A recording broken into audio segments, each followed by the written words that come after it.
My name is Anya Callahan, and I am 34 years old. Today, I am a major in the United States Marine Corps, and my job is to fly the President of the United States. It's a responsibility that fills me with a quiet, profound sense of purpose. But I have to be honest, I never expected that the culmination of my life's work, the very symbol of my success, would also become the stage for the most brutally ironic, and in a way the sweetest revenge a daughter could ever have on the family that threw her away. It was a confrontation that happened in complete silence, in the most secure helicopter in the world, with the most powerful person on Earth sitting just a few feet away, completely unaware. Before I reveal what my father's face looked like when he stepped onto Marine One and saw me in the pilot's seat, I want to connect with all of you out there. Let me know where you're watching from in the comments below. And if you've ever been underestimated, told you weren't good enough, or had to fight to prove your worth against the people who were supposed to believe in you the most,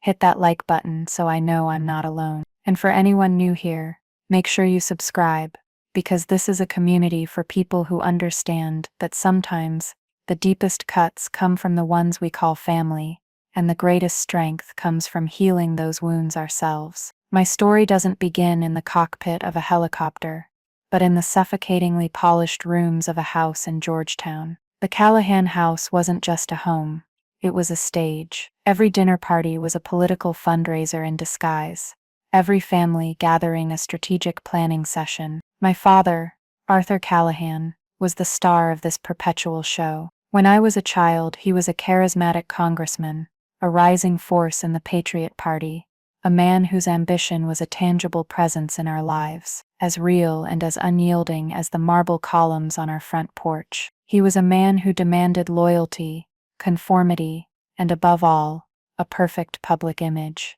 My mother, Eleanor, was his silent, graceful co-star, a woman who had long ago traded her own voice for the security of his shadow. And my older brother, Liam, was the heir apparent, the golden child who effortlessly mirrored my father's views, his ambitions, and his easy, self-assured charm. He was destined for law school, then a corner office, then a political career of his own. He was the son Arthur had always wanted, and then there was me. I was the glitch in the programming, the dissonant note in their carefully composed symphony. From a young age, I was cursed with a relentless curiosity that refused to stay within the lines my father had drawn. While Liam was memorizing economic theories and practicing his debate skills, I was in the garage, taking apart the lawnmower engine just to see how it worked, my hands stained with grease, and my mind alight with a kind of satisfaction my family could never comprehend. "Anya, for heaven's sake,"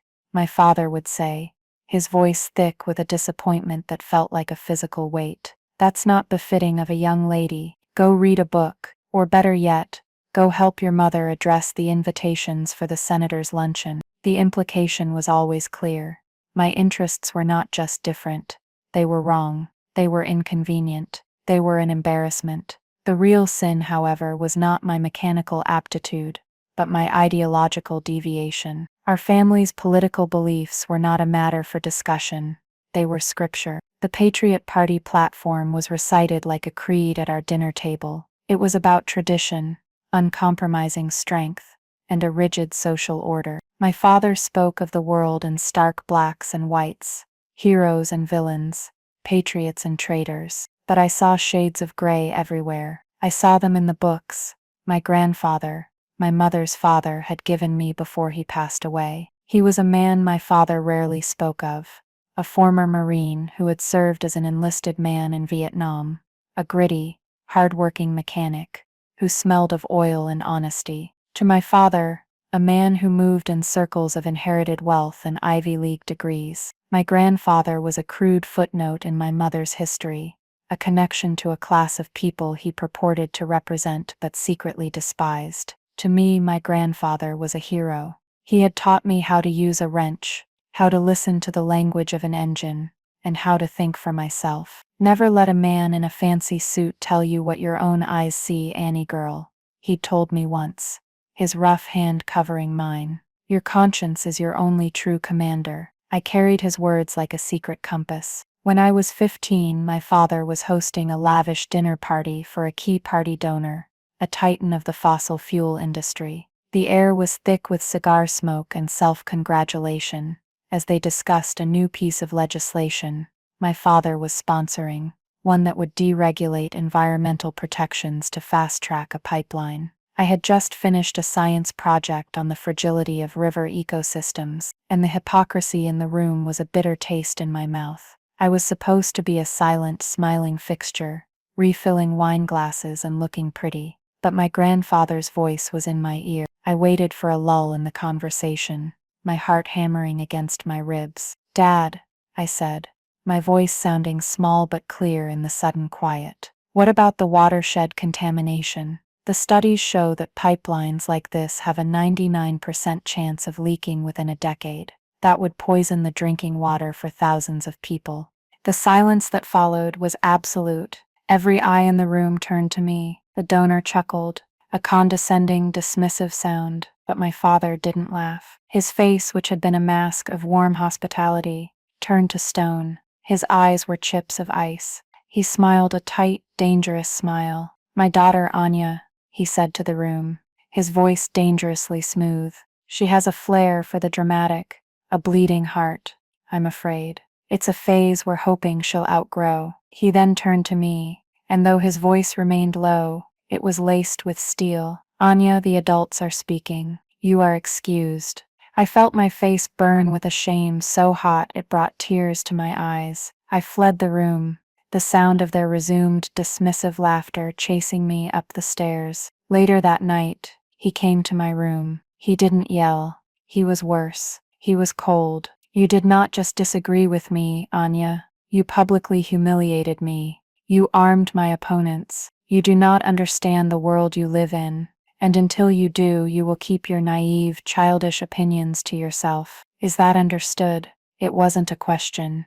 It was an order. I nodded, my throat too tight to speak. That was the night I learned that in the Callahan family, truth was a liability and loyalty was silence. My brother Liam, of course, thrived in this environment. He was a master of the game. He could sense my father's moods, anticipate his desires, and reflect his opinions with perfect fidelity. He wasn't cruel to me, not actively. He was worse. He was indifferent. He saw me as a problem to be managed, a strange, stubborn sister who just didn't get it. "Why do you have to make it so hard, Anya?" he'd ask me, shaking his head with a kind of weary pity after one of my episodes. "Just smile and nod. It's not that difficult. Dad just wants what's best for us." But I knew he was wrong. Dad wanted what was best for him, for his career, for the Callahan name. We were just extensions of his own ego, and my refusal to be a flawless reflection was a constant source of friction. My mother, in her quiet way, tried to bridge the gap. She'd bring me a cup of tea after a fight, her eyes full of a sorrow I couldn't quite decipher. "He loves you, Anya," she would whisper. "He just doesn't understand you." But her love was passive, a gentle breeze against the hurricane of my father's disapproval. It was not enough to anchor me. The breaking point, the moment the frayed cord of our family finally snapped, came during my first year of college. I had chosen a liberal arts school 2 states away, a small act of rebellion that my father had only sanctioned because of its prestigious reputation. For the first time in my life, I was breathing free air. I was surrounded by people who debated, who questioned, who challenged. I felt my mind so long compressed, expanding. I joined a student organization dedicated to political reform and social justice, everything my father and his party stood against. It felt like coming home. We were organizing a protest against a sweeping new domestic surveillance bill my father had co-authored, a bill he had championed on national television as a cornerstone of national security. To me and my new friends, it was an unconscionable violation of civil liberties. The day of the protest was cold and bright. I stood on the steps of the state capitol, holding a sign that read "Dissent as patriotic," my voice raw from chanting. I felt alive, purposeful. I felt like my grandfather's granddaughter. I didn't think about the consequences. I was just one face in a crowd of hundreds. but a local news photographer, looking for a compelling shot, zoomed in on my face, contorted with passion and conviction. The next morning, that picture was on the front page of the local newspaper, right next to a smiling file photo of my father, the bill's sponsor. A friend texted me the image. My blood ran cold. I knew with a certainty that settled deep in my bones that my life had just changed forever. My phone rang an hour later. It was my father. There was no greeting, just 2 words, spoken with the chilling calm that preceded his greatest furies. Come home. The drive was a silent 6-hour funeral procession for the life I had known. When I walked through the door, he was waiting for me in his study, the newspaper spread out on his mahogany desk like a piece of evidence at a murder trial. My mother stood by the fireplace, wringing her hands, her face pale and drawn. Liam was there too, leaning against a bookshelf, his arms crossed, his expression a mixture of morbid curiosity and "I told you so." My father let the silence stretch, a tactic he used to masterful effect. Finally, he tapped the picture with a single manicured finger. "Explain this." I tried. I spoke of principles, of conscience, of the Constitution. I spoke of my right to my own beliefs. Every word I said seemed to make him angrier. His face grew darker, the veins in his temples standing out. "You're right," he finally exploded, his voice a roar that seemed to shake the very foundations of the house. "You have no rights that I have not provided for you. The clothes on your back, the tuition for that radical indoctrination camp you call a college, the very air you breathe in this house. It is all because of me, and you repay me with this public betrayal." "It wasn't a betrayal, Dad. It's a disagreement," I cried, my own voice rising to meet his. "I am your daughter, but I am not you. Why can't you accept that?" "Because you are a Callahan," he thundered, slamming his fist on the desk. "And the Callahan name means something. It means loyalty. It means strength. It means unity. You have taken that name, and you have dragged it through the mud. You have stood with the very people who seek to tear down everything I have spent my life building. You have become the enemy." He took a deep breath, his voice dropping back to that terrifying low register. "So you have a choice to make, Anya, right here, right now. You will drop out of that organization. You will write a public letter of apology, retracting your foolish statements. You will transfer to a school of my choosing at the end of the semester. You will learn to be a loyal daughter, or you will cease to be a daughter of mine at all." The ultimatum hung in the air, glittering and cruel. I looked at my mother, her eyes pleading with me to surrender. I looked at Liam, who just shook his head slightly, as if I were a lost cause. And then I looked back at my father, at his unyielding, righteous fury. I thought of my grandfather. Never let a man in a fancy suit tell you what your own eyes see. In that moment, something inside me hardened. The fear and the hurt coalesced into a cold, hard resolve. I would not break. "No," I said, my voice shaking but firm. "I won't do that." My father's face was a mask of disbelief, which quickly curdled into pure rage. "Then you are no longer welcome in this house," he said, his voice flat and dead. "You have made your choice. You have chosen them over your own family. Pack a bag. I want you out of my sight within the hour." My mother let out a small sob, covering her mouth with her hand. "Arthur, please," she whispered. He shot her a look that silenced her instantly. Liam just looked away, studying a painting on the wall, as if he couldn't bear to watch. No one defended me. No one stood up for me. I was utterly, completely alone. I walked up to my room in a daze, my body moving on autopilot. I packed a single suitcase with a few clothes, my grandfather's keepsake box with his medals, and the tattered copy of Meditations he had given me. When I came back downstairs, my father was waiting by the door. He pressed a few $100 bills into my hand. "This is the last cent you will ever receive from me," he said, his voice devoid of all emotion. "Don't call, don't write. You are a disgrace to me. As of this moment, I have only one child." He didn't even watch me leave. "Idoli boys." He just turned and walked back into his study, closing the door behind him. The sound of the latch, clicking into place, was the sound of my life being severed in two. He had one of his staff, a quiet young man who looked horrified, drive me to the nearest bus station. I stood on the cold concrete platform under the flickering fluorescent lights, with one suitcase and a future that had just become a terrifying blank void. I was 18 years old, and I was homeless. The first few weeks were a blur of shock and survival. The money my father had pressed into my hand, which had seemed like a final insult, became my lifeline. I spent it with painstaking care, on cheap motel rooms and greasy diner food. I called the only friend I had whose parents wouldn't immediately report my location to my father. She let me sleep on her lumpy couch, a kindness that I have never forgotten. I spent my days walking the unfamiliar city streets, feeling like a ghost. I tried to find a job, but with no experience and no address, all I could get was a part-time gig, washing dishes in a grimy restaurant. The smell of bleach and old food clinging to me like a shroud. The nights were the worst. I would lie awake on that couch.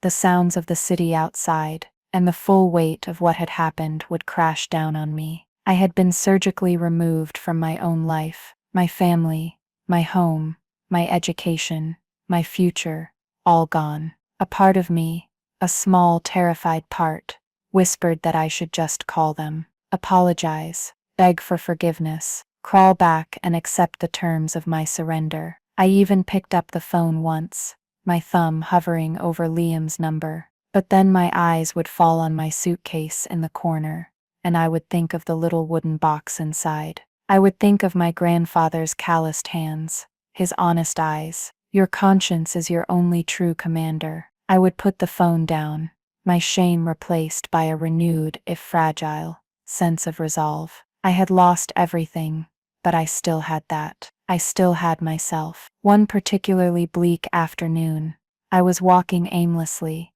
trying to escape the suffocating loneliness of my friend's tiny apartment. I passed a storefront I'd passed a dozen times before, but this time, something made me stop. It was a United States Marine Corps recruiting station. In the window was a poster, stark and simple. It showed a group of Marines in their dress blues, their posture ramrod straight, their gaze fixed and determined. Above them were the words, the few, the proud. It was like a jolt of electricity. It was everything my father was not. He valued pedigree, influence, and wealth. The Marines, as my grandfather had told me, valued one thing above all else: grit. It didn't matter who your father was, or how much money you had. All that mattered was what you could endure, what you could contribute. It was the ultimate meritocracy. It was a connection to the one man in my family who had ever truly seen me, and I admitted to myself with a thrill of defiant clarity, it was the single most perfect act of rebellion I could possibly imagine. My father, the powerful political insider, held a deep-seated contempt for the military's enlisted ranks and the common people who filled them. For his daughter to not only join them but to choose the toughest, most demanding branch of all, it was a statement he could never ignore or dismiss. It was a way to reclaim the name Callahan and forge it into something of my own, something built on sweat and honor, not on privilege and hypocrisy. My mind was made up.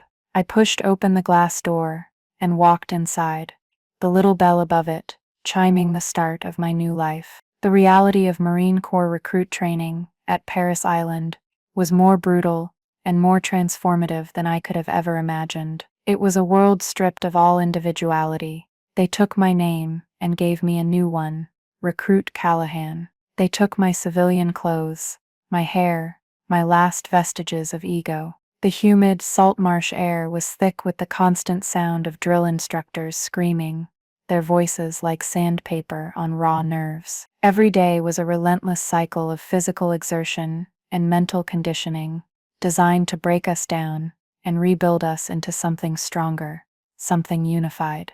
I was pushed past every limit I thought I had. There were days I thought my lungs would burst, my muscles would tear, my spirit would shatter. But every time I wanted to quit, I would see my father's face in my mind, his look of cold dismissal, and I would push harder. The pain became fuel. His rejection became my resolve. After boot camp, I knew I wanted to lead. I applied for officer candidate school at Quantico, a 10-week crucible designed to weed out anyone not fit to be a Marine officer. It was there that I met Gunnery Sergeant Eva Rostova. She was a compact, ferocious woman with eyes that seemed to see every ounce of weakness and self-doubt in you. She was the most terrifying person I had ever met, my father included, and she became my salvation. On the first day, she stood before our platoon, her gaze sweeping over us with undisguised contempt. Her eyes lingered on me for a moment. "Callahan," she barked. "Any relation to the senator?" My heart sank. "Here we go again.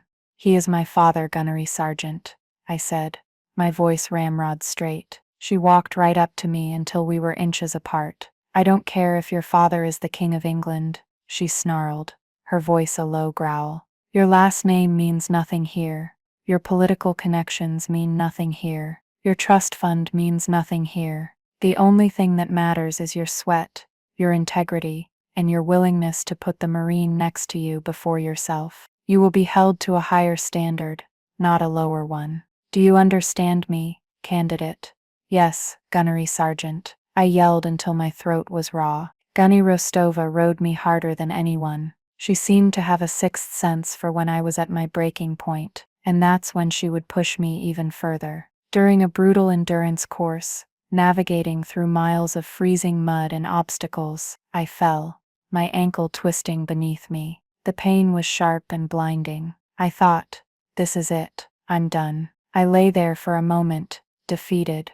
Rostova was on me in a second, not with sympathy, but with fury. "Get up, Callahan. Pain is weakness leaving the body. Do you think the enemy will care about your boo-boo? Your Marines will be counting on you. Get up." Something in her words, the sheer, unyielding demand for strength, ignited a fire in me. I grit my teeth against the pain, got to my feet, and I finished the course. At the end of OCS, on the day of our commissioning, she found me. "I was hard on you, Callahan," she said, her voice for once devoid of its usual ferocity, "because I saw something in you. Not your father's daughter, a Marine officer. Don't ever let anyone tell you who you are again. Earn it, every day." I never saw her again after that day, but her words became a part of my internal compass, right next to my grandfather's. I had found my place, but I still hadn't found my calling. That came at the basic school,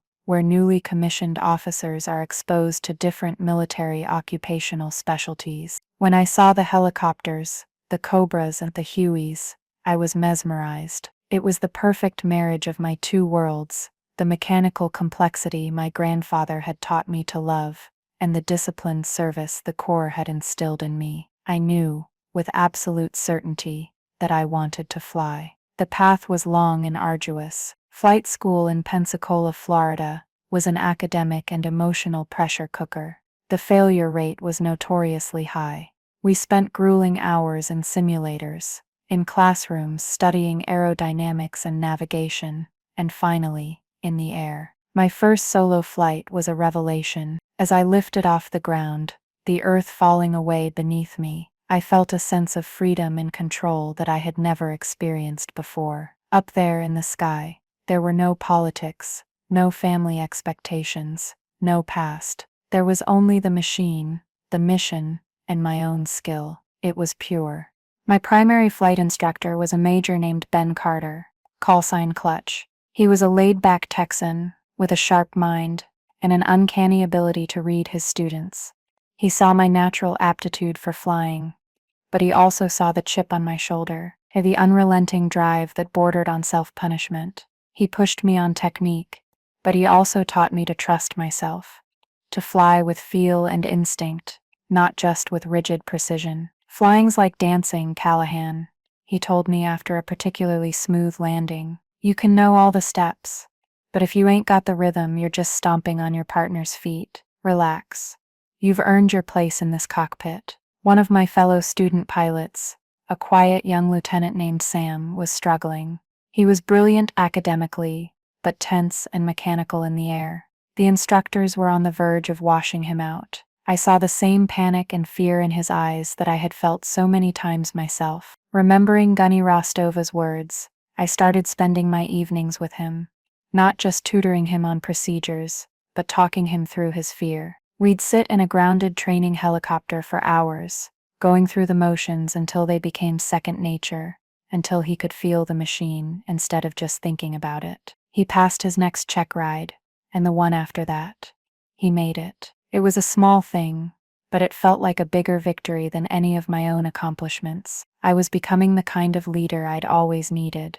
The day I was awarded my wings of gold was one of the proudest days of my life. I stood on that parade ground, the gold wings pinned to my chest, and I felt a sense of wholeness that had eluded me for years. That evening, I went to a local print shop. I had a single, high-quality photograph taken of myself in my service uniform, the wings gleaming on my chest. I put it in a plain manila envelope, addressed it to the Honorable Arthur Callahan, United States Senate, and mailed it without a return address or a single word inside. It was a silent testament. I didn't need his approval. I just wanted him to see what he had thrown away. The years that followed were a whirlwind of duty and purpose. I was deployed twice to combat zones, flying medical evacuation missions. The work was harrowing and relentless, but it was meaningful. In the chaotic skies over foreign lands, I found a deep sense of camaraderie with my fellow Marines, a bond forged in shared risk and mutual reliance.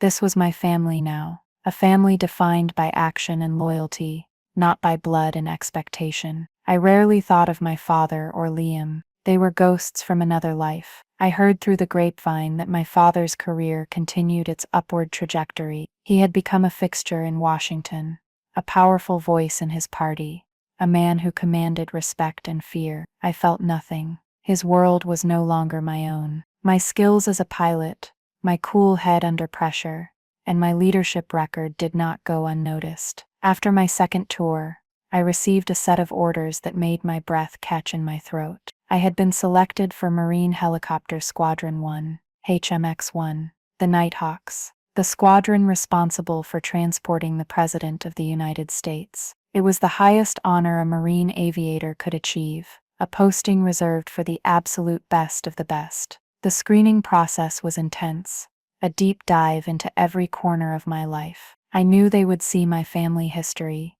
the estrangement from a powerful senator. I was certain it would disqualify me, but it didn't. My record, my performance, my fitness reports, they spoke for themselves. The Corps didn't care about my family drama. They cared about my ability to do the job. And then, the world shifted. The presidential election came, and to the shock of the political establishment, my father's party lost. The Progressive Alliance candidate, a brilliant and charismatic woman named Isabella Vance, became the new president. It was an outcome my father had publicly decried as the end of the republic. In a surprising move meant to signal a new era of bipartisanship, President Vance nominated a handful of figures from the opposing party for cabinet positions. One of them was my father. He was nominated to be the Secretary of Commerce. It was a strategic, if slightly less prestigious, post for him, but a cabinet seat was a cabinet seat.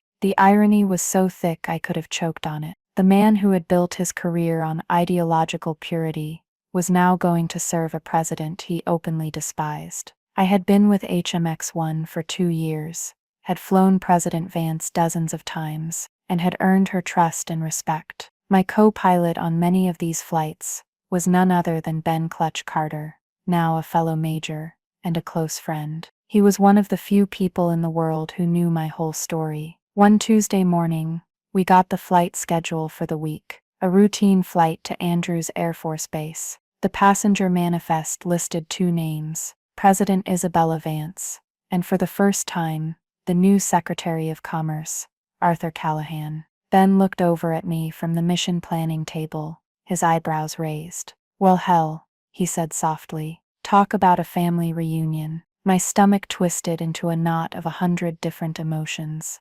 Anger, dread, a bitter taste of vindication, and a deep, wearying sadness. For years I had played out this fantasy in my head, a moment where I would confront him, where he would be forced to see me not as his failed daughter, but as a success on my own terms. Now that fantasy was about to become a reality, and it felt nothing like I had imagined. It just felt heavy. "You ready for this, Major?" Ben asked, his voice gentle. I took a slow, steadying breath, the discipline of 1,000 hours in the cockpit taking over. I pushed the hurt down, locked it away. The mission came first, always. I looked him in the eye, my expression hardening into professional resolve. "Born for it, Major."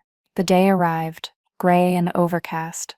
The sky over Washington the color of old pewter. The south lawn of the White House was immaculate, a perfect green carpet awaiting our arrival. I walked out to the aircraft, a VH-60N White Hawk, its gleaming white and green paint job, a symbol of power and precision recognized the world over. I went through my pre-flight checks with meticulous, almost surgical focus, my hands moving with an economy born of endless repetition. Every switch flipped, every gauge checked, was a small prayer, a ward against the storm brewing inside me. Ben was already in the co-pilot's seat, his presence a quiet, reassuring anchor. We ran through the checklists together, our voices calm and professional, a familiar ritual in an utterly unfamiliar situation. Inside the cockpit, I was Major Anya Callahan of the United States Marine Corps. I was in command of my aircraft and my crew. The scared, rejected girl from the bus station had no place here. I wouldn't allow it. Through the thick, ballistic glass of the cockpit, I saw them emerge from the Oval Office. President Vance, in a sharp blue suit, walked with her customary energy. Beside her, looking slightly stiff and out of place, was my father. He was in a dark, impeccably tailored suit, his silver hair perfectly coiffed. He looked every bit the powerful cabinet secretary, a man at the peak of his influence. He was smiling, a public, practiced smile, as he spoke with the president. My heart began to pound, a heavy, traitorous drumbeat against my ribs. "Steady, Callahan. You are a Marine. Fly the aircraft." The president reached the helicopter first. The crew chief, a young sergeant, snapped a crisp salute and opened the cabin door. President Vance paused, as she often did, to look towards the cockpit and give a warm smile and a nod. I nodded back, my own expression neutral, professional. "Major Callahan," she said, her voice easily carrying over the low whine of the auxiliary power unit. "Always a pleasure to be in your capable hands." "Ma'am," I replied, my voice steady. Then it was my father's turn. He was basking in the moment, the sheer prestige of boarding this iconic aircraft. This was the culmination of his life's ambition, a symbol that he had truly arrived in the inner sanctum of power. Before taking his seat, he followed the president's lead and turned towards the cockpit, a gesture of respect for the crew. His practiced, public smile was still fixed on his face. He leaned forward slightly to peer through the window, and his eyes met mine. For a fraction of a second, there was nothing, just a polite, detached curiosity. Then I saw the flicker of recognition. It was like watching a computer lag, a delayed processing of an impossible data point. His smile didn't just fade, it evaporated. It was wiped clean from his face, leaving behind a slack-jawed mask of pure, unadulterated shock. The color drained from his cheeks, leaving his skin a pasty, unhealthy gray. His eyes, those powerful, commanding eyes that had judged and dismissed me my entire life, were wide with disbelief. They darted from my face to the name tape stitched above my right breast pocket, Callahan, then to the gold oak leaf of a major on my collar, then to the HMX-1 squadron patch on my flight suit sleeve. The pieces clicked into place in his mind, each one a separate, devastating blow. The rebellious girl he had cast out, the disgrace he had erased from his life, was here, not just in the military he disdained, but in the cockpit of Marine One. His pilot. The silence stretched, thick and suffocating. It felt like an eternity. He just stared, his mouth slightly agape, his whole body frozen. President Vance, oblivious to the silent, shattering drama unfolding beside her, chose that exact moment to make the introduction. "Mr. Secretary, I don't believe you've had the pleasure of meeting my pilot in command," she said brightly. "This is Major Anya Callahan, one of the very finest aviators in the entire Marine Corps." My father flinched as if he'd been struck. He couldn't speak. He couldn't move. All the power, all the political maneuvering, all the carefully constructed authority had been stripped from him in an instant. He was just a man, staring at the ghost of the daughter he had abandoned. I held his gaze. I didn't smile. I didn't sneer. I gave him nothing but the cool, detached professionalism I owed to my uniform and my position. I gave a single, crisp, and almost imperceptible nod. "Mr. Secretary," I said, my voice perfectly level, the two words a clean final cut. The crew chief, sensing the awkward pause, gently guided my father towards his seat. He stumbled into the cabin like a man in a trance and sank into the plush chair, his eyes still locked on me until the door was closed, sealing him inside with his shock and the woman he now had to trust with his life. I turned my attention back to my instruments, my hands steady, my resolve like iron. The show was over. It was time to fly. The flight from the White House to Andrews Air Force Base is short, barely 15 minutes. That day, it was the longest 15 minutes of my life, and I suspect, of his as well. As I brought the engines to full power, the familiar, deep thumping of the rotor blades filled the air, a sound that had always been a comfort to me. Today, it sounded like a countdown. With a gentle pull on the collective, we lifted off the south lawn, a smooth, vertical ascent that was the hallmark of an experienced HMX-1 pilot. I could feel his eyes on the back of my head from the passenger cabin. I imagined him sitting there, his world completely upended. The daughter he had deemed a failure, a disgrace, was now a Marine major, a pilot entrusted with the nation's highest leader, a leader from the very party he had spent his life fighting against.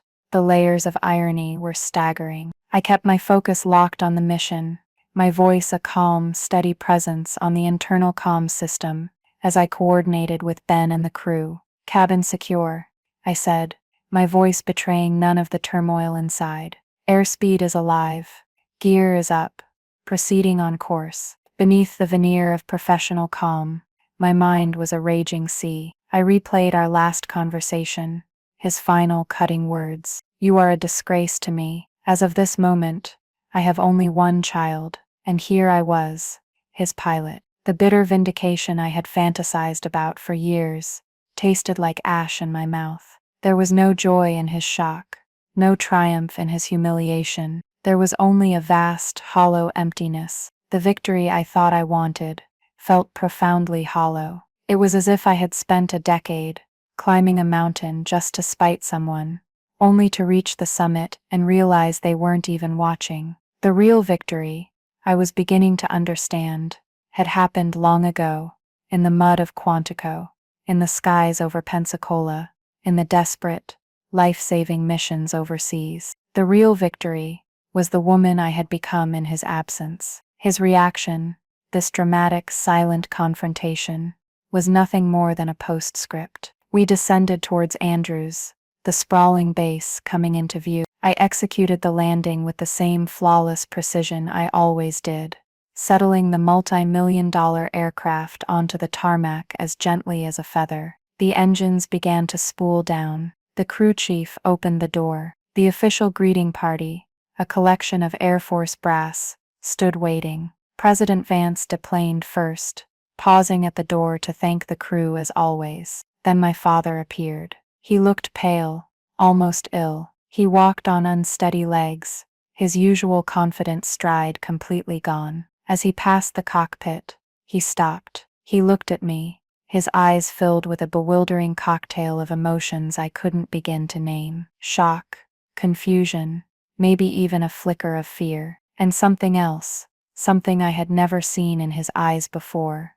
When he looked at me, a sliver of what might have been grudging respect. Or maybe it was just awe at the sheer improbability of it all. He opened his mouth as if to speak, but no sound came out. He just stood there, a powerful man rendered utterly powerless. I met his gaze for a single long moment. I did not offer him an olive branch. I did not offer him a single word. I simply held his stare, and then deliberately, I turned my head back to my instrument panel and began my post-flight checklist. It was a clear, unequivocal dismissal. He was a passenger. The flight was over. His part in my story was done. He seemed to understand. He turned without another look and walked down the steps onto the tarmac, a smaller man than the one who had boarded 15 minutes earlier. Back in the HMX-1 ready room at Anacostia, the adrenaline finally began to recede, leaving me feeling shaky and drained. Ben Carter walked over and handed me a cup of coffee. He didn't say anything, just gave me a long, knowing look. Well, he finally said, breaking the silence, that was something. I let out a breath I didn't realize I'd been holding for 16 years. It came out as a ragged, shuddering sigh. Yeah, I whispered. It was something. I took a sip of the hot, bitter coffee, and it felt like I could finally breathe again. The silence in that cockpit had been louder than any shouting match we'd ever had. Later that evening, my phone buzzed with a text from a number I didn't recognize. I opened it. 3 sentences. Dad just called me. He's not okay. What the hell happened? Anya. It was from Liam. The perfect, polished facade of the Callahan family had finally begun to crack. The phone call with Liam came later that night. He was agitated, his voice a confused jumble of anger and disbelief. He won't tell me anything, Liam said, his voice tight with frustration. He just keeps saying the same thing over and over. She's a major. She was flying the president. He sounds like a broken record. Anya. He sounds old. What did you do? The question, the accusation that I had done something to him, was so typical. In his world, our father was the sun, and we were just planets who orbited him. The idea that I might have my own gravity, my own trajectory, was inconceivable. I didn't do anything, Liam, I said, my voice weary. I just did my job. I explained the situation calmly, factually. The silence on the other end of the line was telling. I could practically hear the gears turning in his head as he tried to process a reality that didn't fit the family narrative. The little sister he pitied, the family screw-up, was a pilot for the president. It simply did not compute. You should have told us, he finally said, his voice softer now, laced with a new uncertainty. Why didn't you tell us? You mean the family that threw me out and told me to never contact them again? I asked, a hint of the old bitterness creeping in. Why would I have told you anything? He had no answer for that. A few days later, my new reality was tested. I received a formal, official email from the Office of the Secretary of Commerce. It was from his Chief of Staff, formally requesting a private, off-the-record meeting with Major Anya Callahan to discuss matters of mutual interest. It was a staggering abuse of his position, an attempt to use the weight of his office to force a personal confrontation. The old me, the girl desperate for his approval, might have been intimidated, might have even been flattered, but the woman I was now recognized it for exactly what it was, a power play, a boundary test. I walked the email straight to my squadron's commanding officer, a stern but fair lieutenant colonel. He read it, his expression grim. This is wildly inappropriate, he said. Your father is putting you in an impossible position. He looked at me. How do you want to handle this, Major? It was the first time anyone in a position of authority had ever asked me what I wanted. With your permission, sir, I said, I'd like to handle it through official channels. He nodded, a small smile of approval on his face.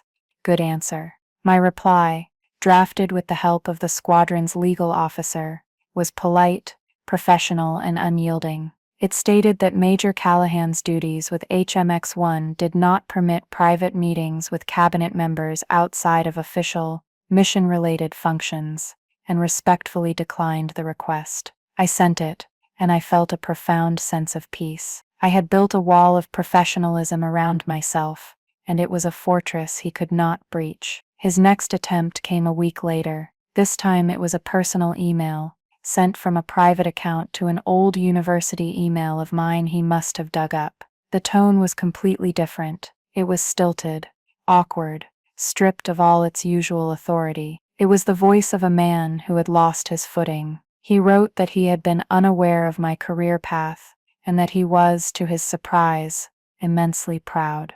The word proud looked alien on the screen, a foreign term he was using for the first time. He asked if I would be willing to talk, not as a cabinet secretary to a Marine, but as a father to a daughter. The request was a landmine of emotional manipulation. Was this a genuine change of heart, or was his pride simply a reflection of my new status? Had he suddenly become proud because I was now something he could brag about, a Major Flying Marine One, instead of a grease-stained girl who fixed lawnmowers or a protester with a sign? I contemplated his words, and a powerful realization washed over me. It didn't matter. His reasons were his own, his approval, his pride, his validation. It was no longer the currency I valued. My worth was self-generated now, minted in the fires of Paris Island and forged in the skies of combat. But I also knew that for my own peace, I needed to close this final chapter. I agreed to meet him, but it would be on my terms. Before that could happen, there was one more test. Liam. He ambushed me. He must have found out where the HMX-1 facility was, because he was waiting for me outside the main gate one afternoon as I left for the day. He looked frantic. "Anya, you have to stop this," he said, blocking my path. "You got your point across. Dad is a wreck. Mom is crying all the time. You're tearing this family apart." "I'm tearing it apart?" I asked, my voice dangerously quiet. "I'm the one who was disowned, Liam. I'm the one who was left at a bus station. This family was broken long before I put on a uniform." He flinched but pressed on, falling back on the old guilt tactics. "He's your father. He loves you." His love came with terms and conditions I wasn't willing to sign. I replied, stepping around him. "I have to go, Liam." I walked away, leaving him standing there, speechless. I had faced down my brother's guilt trip and my father's power play, and I hadn't wavered. The boundaries were holding. I chose the place for our meeting, a noisy anonymous coffee shop in a neighborhood he would never normally visit, halfway between his world and mine. I arrived first, choosing a small table in the corner. I was in civilian clothes, jeans, and a simple sweater. When he walked in, he looked lost. He scanned the room, and when he saw me, a flicker of disappointment crossed his face. I think he had expected, or perhaps hoped, I would come in uniform, a tangible symbol of the success he could now claim a piece of. He sat down, and the silence between us was heavy with the weight of unspoken years. He tried to speak, fumbling for words. He tried to reframe the past, to soften the edges of his cruelty. He called my departure a difficult phase, a misunderstanding. He was trying to rewrite history, and I knew, for the sake of the 18-year-old girl he had abandoned,